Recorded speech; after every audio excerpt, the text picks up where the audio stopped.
To be accused by social justice warriors of being guilty of indulging in identity politics due to the fact that I'm raising class issues is the greatest insult of all.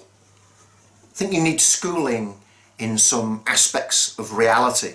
Is dealing with homelessness and mental illness and unemployment and 0 hours contracts and a breakdown in communities and isolation and a sinking into mental ill health and identity, is recognising through personal experience and the direct experience of other people, having directly experienced other people's issues and problems and the things that have solved them.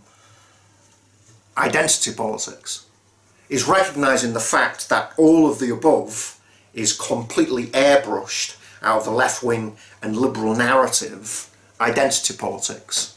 Or is it rather a matter of recognising that it is those very people, when empowered, that can solve those issues by the very fact that they themselves have been through them, and that rather than being isolated from the rest of the left and the rest of the class, i.e. the 27% of white-collar unionised people and the people who end up dominating the left forces, that there needs to be a natural and organic interlinking of all of those forces with a common sense of purpose and a common sense of liberating all of us on an equal level.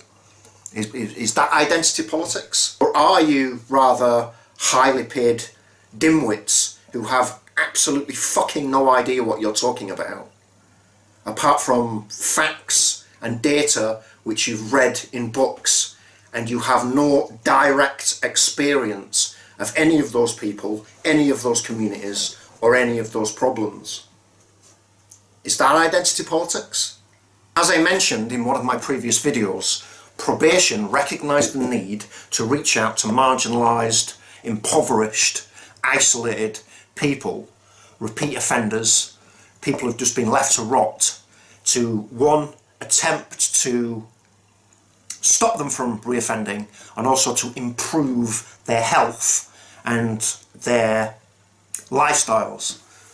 They recognised that the way to do that was to get people who'd been through those experiences, employ them and train them up and send them into those communities, because they would instinctively have a better rapport and a better way of doing it. That's what they did, and it worked. In fact, I worked for one of those teams, so I have personal experience of it. Is that identity politics? Issues are not being mentioned at all, not properly. When they do occasionally mention them, it's idiotic, it's shallow, it's unimaginative. And I'm saying that this isn't good enough. We can't wait until 2020 for these things to be addressed. Okay? But 20, 30 grand a year professionals are not going to be able to understand these things. Naturally, they take over and dominate all of those spaces and inevitably push working class people out of them.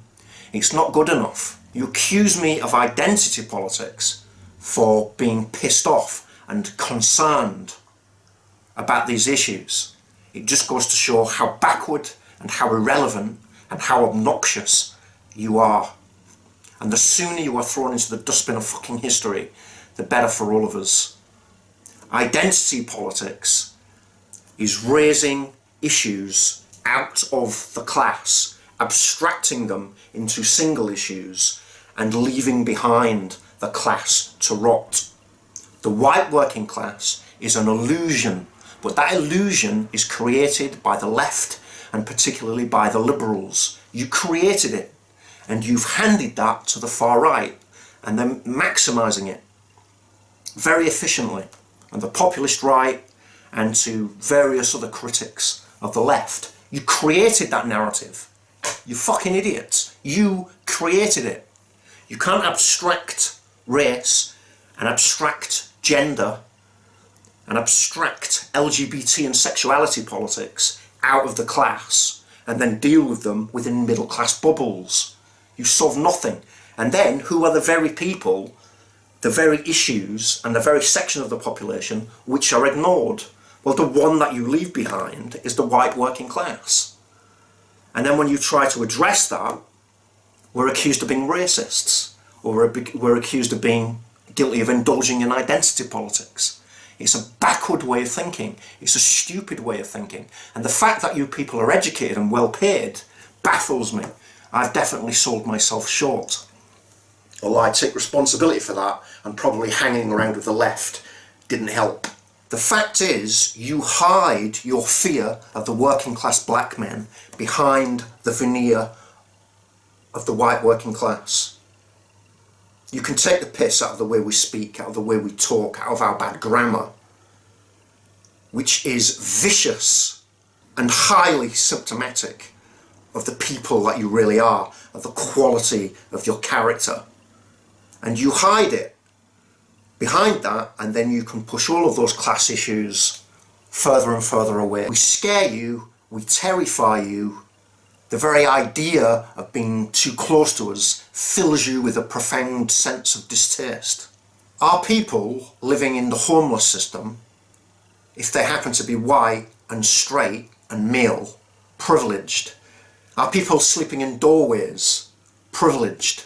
Are people sleeping outside of the train station, privileged? Are the working poor privileged? Are people sinking into isolation, mental ill health, privileged? You fucking offensive pieces of shite. What planet are you fucking living on? It is by addressing those concerns of the white working class, because they are the very concerns, the very community who were totally isolated by the trendy liberals who champion and scream about their trendy fucking issues that need to be addressed. And as you begin to engage with them and explain to them the true causes of their problems and the true solution, you realise that black working class people and Asian working class people and white working class people, the working poor and the people who are totally getting it in the neck have everything in common. And that is using those same models, like the health trainer team, expanded to create an energised and dynamic form of empowerment for our people and for our class and for our communities, which will empower us, put us into an environment where we can use our skills and our abilities to help both ourselves and our communities. Is that identity politics in your minds? I think it's time that you woke up or you fucked off. I'd like to give a thank you to my new subscribers. If you do like the video, please give it a like below. If you don't like it, give it a dislike, that helps as well. Please comment, and if you feel inclined, please consider subscribing to my channel. Thank you.